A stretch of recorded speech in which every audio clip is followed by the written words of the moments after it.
p.m. in Banjul in the Kunki Division, West region of Cameroon. Ladies and gentlemen, thank you so much for joining me on this edition of the 6 p.m. primetime newscast. First, our major stories.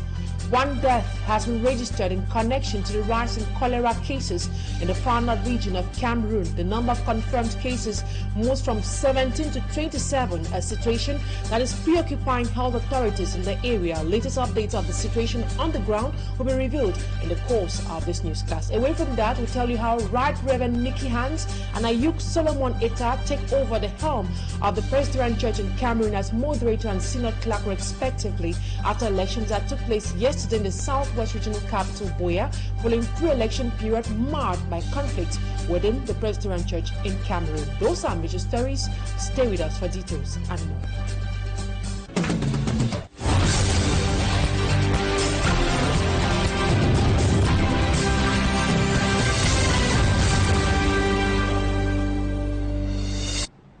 Good evening once more, and thank you so much for choosing Equinoxe Television. For presentation, I am Immaculate Fogwe. Gendarmes in Duala are investigating the murder case of a 23-year-old lady, Virginia, allegedly killed by her own elder brother on Sunday night. Though blood was found in her room, her brother claims Virginia returned home with a broken head and swollen face as a result of beatings administered on her by her boyfriend with whom she went out for a drink. Innocent Aze was at Virginia's residence and now reports on what exactly happened. Cause of the death of 23-year-old Virginia Sunday night in the Cité neighborhood Duala is still unclear.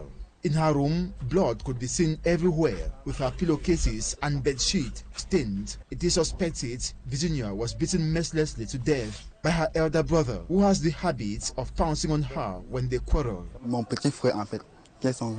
According to the eldest brother, he woke up at night and discovered his younger brother putting Virginia in the car in the presence of their mother to the BPCT district hospital.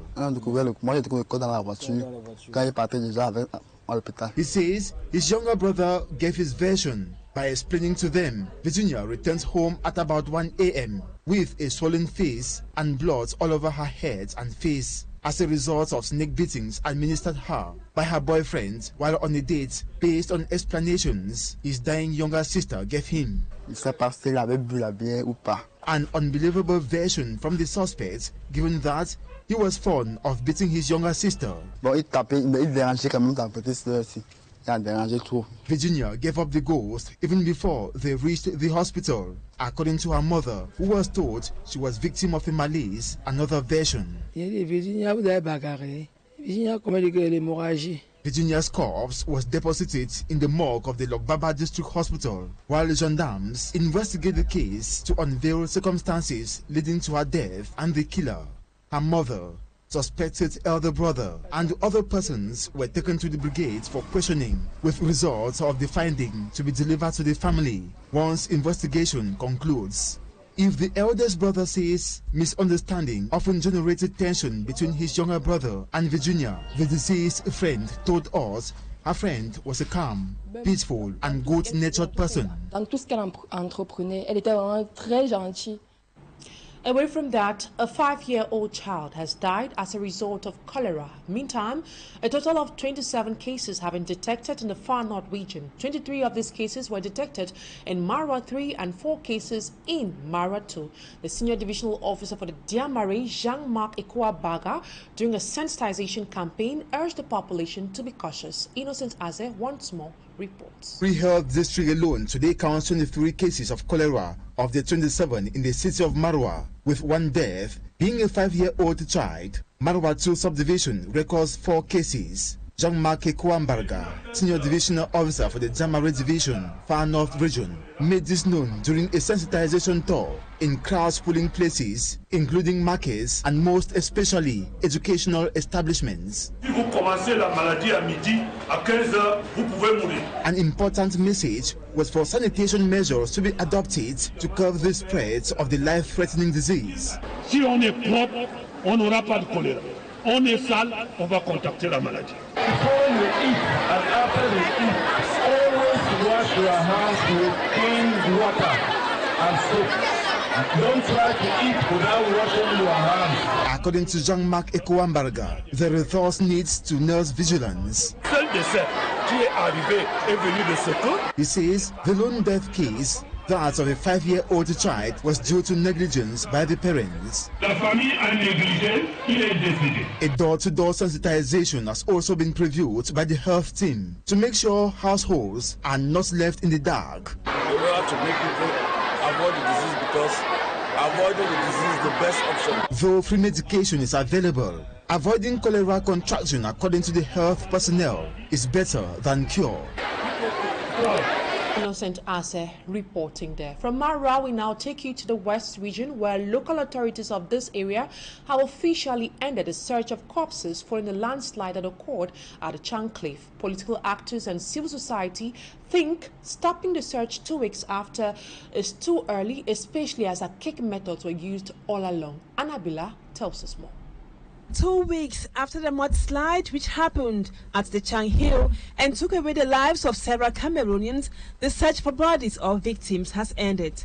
Several families say their loved ones are still buried in the rubble. On décide par exemple d'arrêter ces fouilles-là, est-ce qu'il y a une satisfaction? Nous disons non. Political actors and civil society activists asked questions on the country's preparedness and even her capacity to properly handle natural catastrophes. Je crois qu'on constatera que nous n'étions pas très bien préparés à faire face à ce genre de situation. Simon Pierre Mehen says, be it the mudslides at the Chang Hill, the collapsed building at Mobile Guinness, or the Mbankolo disaster, only archaic methods are used either to save trapped victims or search for corpses. Parce qu'il faut le dire, quand on utilise simplement un tracteur pour faire des fouilles, ce sont des méthodes archaïques. Simon Yede of the PCRN political party on his part thinks most often than not, the local population begin the rescue mission before the arrival of local authorities. Besides, professional equipment to save lives are always absent.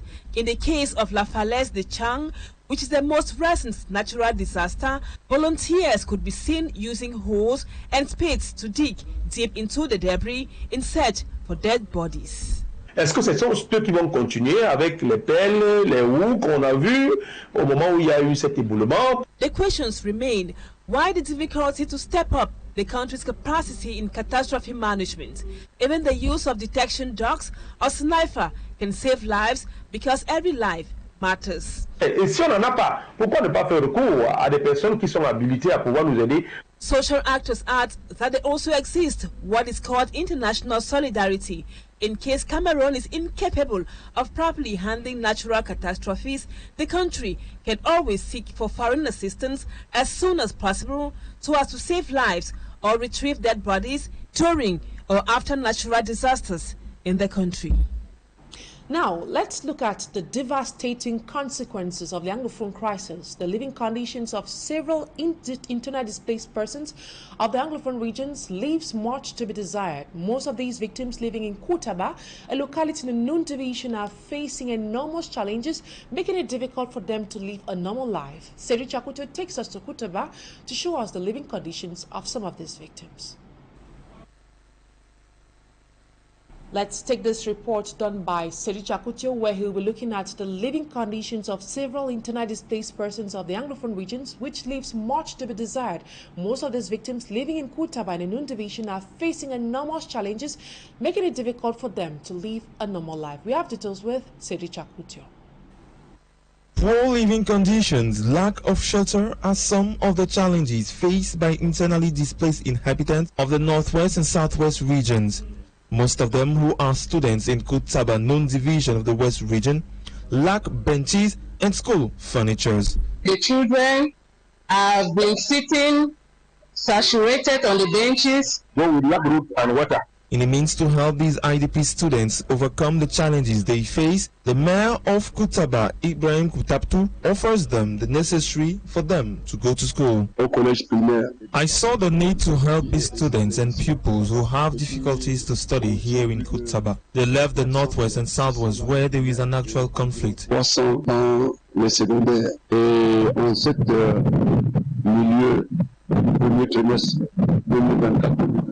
are 600 of them here who receive lessons on the floor. So it was an emergency for me to help them with these school equipments.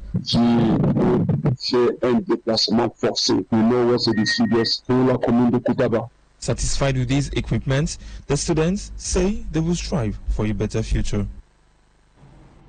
And still on news connected to the armed conflict in Anglophone Cameroon, as end-of-year festivities draw near, the senior divisional officer for Kupe Manenguba division assures his population that his division is safe and calm. Mungambo Ekema William made the declaration during a security coordination meeting that took place in Guti subdivision. The senior divisional officer also used the meeting to clear the air about the ongoing chieftaincy dispute in Mayamen village. We have details with Smart Chikange. The premises of the Nguti Council area all engulfed by grass, a situation that the senior divisional officer of Kupe Manenguba frowned at as he converged divisional officers, divisional and sub-divisional delegates, as well as traditional rulers to a security meeting for his division. Within this session, issues related to the security situation of all areas within his zone of jurisdiction were discussed, and the senior administrator confirmed that places are now relatively calm. Nguti, that was still a red zone for the SDO, is now peaceful. Everything is fine. We don't have security challenges again like in the past. The place Nguti is calm. Nguti is calm. I cannot say completely calm because nowhere is completely calm. Yes. So for now, fear is no longer there. People should come back to the village. People should come back to occupy their space. The security coordination meeting was also an avenue where the senior divisional officer stated that Mayamen village under Nguti subdivision has no chieftaincy crisis, owing to the fact that he already designated a chief for the village. Chieftaincy situation in Mayamen had been laid to rest long ago.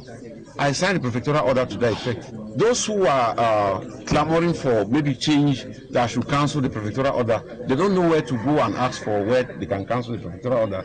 They should go to court. It is not on the social media that they will cancel the prefectural order. The SDO gave this warning to those he termed as detractors in Mayamen village. Not long from now, we know them already. The destabilization started long ago. We could fight Amber and defeat Amber. The second Amber which they are trying to bring out, they want to pass through chieftaincy issues, we shall still crack them down. Apart from security, issues related to the lack of social amenities, with many villages lacking farm-to-market roads, were also raised. The people of Kupe Manenguba are still asking for the government to provide them with basic social amenities lacking in their division. Now to something else, a network of individuals specialized in the production of fake documents has been dismantled in the Duala 5 subdivision. The network had been using a copy of the stamp of the divisional officer for Duala 5 subdivision and imitated signature to produce fake and even illegal documents. After arresting some suspects, the Aquanor Gendarmerie Brigade is carrying out further investigations to track down persons connected to the illegal network. For greater details, here's an extract of what the divisional officer for Duala 5 subdivision, Dr. Songo Kletus, said to Babila Jonathan. The population of Duala 5 subdivision to be very vigilant, because we have a lot of people who are doing fake things outside. They imitate the signatures of authorities. They do parallel stamps on behalf of the authorities, and they sign documents seemingly on their behalf. A case like that was discovered at the DU's office. These people who have computer offices and who are supposed to help people photocopy documents and all the rest. It was unfortunate that we found out that some of them had my stamps and could sign my signature even better than me. And so they have been signing a series of documents, and when you look at them, you easily believe that they are documents signed by the administration. So following an operation that was carried out together with the brigade, the Gendarmerie Brigade in Aquanor, were able to arrest a good number of them. I just want to call on the populations to be vigilant. If you see any document seemingly signed by the divisional officer of Duala 5, transferring landed property or attesting to customary property rights, know that it's a fake document because that is a document that I have never signed since I started working with territorial administration. So if you see any document, say certificate, attestation d'abandon de droit coutumier and all the rest, supposedly signed by the divisional officer for Duala 5, know that automatically is fake because I've never signed such. And since these bandits are making a lot of money from such documents, they are imitating my signature to sign. Dr. Songwe Kleto speaking on the microphone of Babile Jonathan. Now to religion. The newly elected moderator of the Presbyterian Church in Cameroon, the Right Reverend Mickey Hans Abia, has pledged to work hard to mend the broken walls in the church. He was voted alongside the synod clerk of the church known as Ayuk Solomon, and it was during a synod meeting that took place yesterday in Boya. We have details with our Southwest correspondent, Rex Afon. Yesterday, delegates of the Presbyterian Church in Cameroon gathered in Boya to elect the new moderator and synod clerk of the church. Few minutes to the casting of votes proper, one of the candidates for the seat of the moderator, Reverend Jongai Polycarp, backed out of the race, leaving Reverend Mickey Hans, the current synod clerk, to run unchallenged. He has been elected the 7th moderator of the Presbyterian Church in Cameroon. It is God's will, using the Synod of Assurance of the Presbyterian Church in Cameroon, to elect me as they want to take over from the reigning moderator of our church. Like any other election, be it government or church, I know there are some fractures on the wall of the Presbyterian Church after the elections, so we'll try as much as possible to reconcile the church. It was also a similar scenario with the post of the synod clerk, with Reverend Ayuk Solomon emerging victorious. Both of them will be I will sit at the helm of affairs in the Presbyterian Church in Cameroon for the next 5 years. Gratitude to God who has raised me from grace to grace, and thanking God for this wonderful privilege that He has given me to serve the church. And I believe that since I'm coming from the field, I will work in very close collaboration with the moderator-elect of the Presbyterian Church in Cameroon, who has been in that office and has the experience.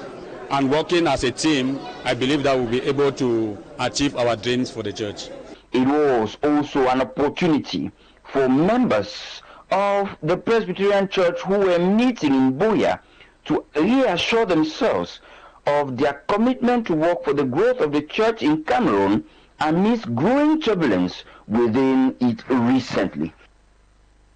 Rex Afon reporting there. And the incoming moderator, the Right Reverend Mickey Hans Abia, has said his experience for the past 5 years as synod clerk of the church is an added advantage and it will help him accomplish several projects. He was speaking to the press shortly after being declared winner of the election. Let's take a listen to him. That is Reverend Mickey Hans in the following excerpt. In the leadership that is outgoing as a very major player, synod clerk, working very close to the moderator, the vision bearer of the church. We planned together, executed together, and I want to tell you, I do not think there will be any radical break. I know that every new leader is supposed to make kind of improvement upon the former leadership, but it is something actually to take time, because as I said in my statement of faith, there are 3 things which are just flowing into my head. We'll try actually to consolidate the achievements, all that this church has achieved this past 5-10 years. Much has been achieved. We'll try to hold that together. And that excerpt of the new moderator of the Presbyterian Church in Cameroon ends this first part of the news. Talking Point is up next.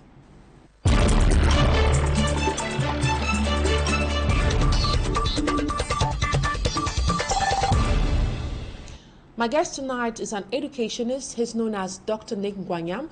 We'll be looking at the recent outing made by Minister Joseph Lee on the alleged dismissal or the dismissal of over 1,000 state employees who have not been present, or let's say ghost workers in Cameroon. But before diving into this topic of the day, the search of victims at the Chancliffe following the deadly landslide has ended. Meanwhile, there are still a lot of people reportedly trapped in debris. We would like to know from you, Dr. Nick, was it necessary for them to end the search, whereas affected families are still hoping that the bodies of their loved ones are retrieved? Oh, thank you very much, Immaculate. It's been quite some time, and it's a pleasure to be with all of you, and good evening to our listeners. We'd like to come back to this particular question. We know bodies have been retrieved, at least 12 bodies, but then we still have several corpses still found in the debris that is in Chang, the west region of Cameroon. Many are wondering, was it necessary for them to stop the search, as we earlier saw in the report done by Anne Abila? I would say that it's such an unfortunate thing, and I kept wondering why we had that situation. You know, it looks like we have a problem in this country, and when the more I think about it, the more I realize that citizens and everybody, even forces of law and order, we have a problem. We don't study physics. We don't understand the principles of physics. So a lot of people get themselves into a lot of problems because of the lack of the understanding of physics. So we are faced with an accident and something happens and we say, oh, it was an accident. But sometimes there are things that can be prevented and we fail to do so. Like most of the people who got buried, they were not in trouble. They were just spectators. And if they were smart enough, they could realize that that mountain could have come down any time again to bury them. So even if they wanted to cross the path of the landslide, they would have skirted around it, and those cars that were parked next to the place. So we tend to suffer a lot because of our lack of understanding of what happens. I mean, I see some cars, some trucks even in town, like I was driving today behind a truck. It's so loaded, it's so heavy, and each time it went into a pothole, it would lean so dangerously to one side or the other, and it could easily fall and kill people. And if it did that, we would say it was an accident. No, it is a lack of the understanding of physics. So that said, I would say that we didn't seem to have treated those that lost their lives and those that were involved in this accident with some sense of dignity and respect. I think the government would have shown them more signs of, and the families, more love and respect, and I don't think we gave them that love and that respect. I really feel so bad about it. As to whether, of course, they are searching for bodies now. They are no longer searching for human beings that are still alive. But again, the time has really elapsed. Most of those bodies are not in a very good state. And it's really very tricky and traumatizing psychologically. So if you really ask me, should they continue or should they stop, I'm confused. But if you ask family members, they will say, we want to see the bones of our relatives. But others would say, who are not directly involved, would not understand the pain and would say, yes, stop it. But for those whose relatives are on the ground, either we all go there as a nation and have a burial ceremony for them and make it their official burial ground, and then so there will be some sense of closure. But to just abandon and go doesn't make sense, because the family needs emotional closure. It's very important. If we are going to stop the search, then we make that place an official burial ground, and we come there and say prayers, and the families gather there, we mourn with the people, and then we seclude that area where they could always come and respect their dead. Now, Dr. Nick, to our topic of the day. The Minister of Civil Service and Administrative Reforms, Joseph Lee, said over 1,000 state employees have been dismissed or had their contracts revoked after the physical head count of state workers. What's your analysis on this? I would say I don't know how it was done, but I know the way things happen in this country. And if you tell me that they could only pick out 1,000 out of 350,000, I would tell you that whatever they did was so inefficient and no use. In fact, there are so many people who are not doing their jobs. And when you think of, yes, you could also think of people who are absent from their work, and you think of people who are present at work and doing absolutely nothing. So the work efficiency in Cameroon is so poor. But when he tells me that after so many years, because it's taken him so many years to come up with this 1,000, you know, I would say that it's a job that is poorly done. I mean, he's gone out to do something, but look at me, I would say it's a job that is poorly done. If it was properly done, if you brought the real people, some other consultants from abroad, let's say people from South Korea, to do the job for you, they will come up with 30,000. Dr. Nick, some people are of the opinion that physical headcount is archaic. It's an archaic method while raising the need to digitalize the system. Do you share the same view? Yes, that's exactly what I was just saying a moment ago, because the question is there have been computers all around. Why does our government not want to digitalize all its services? It's because corruption has become so ingrained in our system that when you leave it, when you continue in this analog manner, there's a lot of room for corruption, a lot of room for doing things and so on. But when you digitize things, it becomes very difficult to do that. And you know, so until we really use modern technology, we're going to have a lot of difficulties. But even then, the headcount and the reporting at people's job sites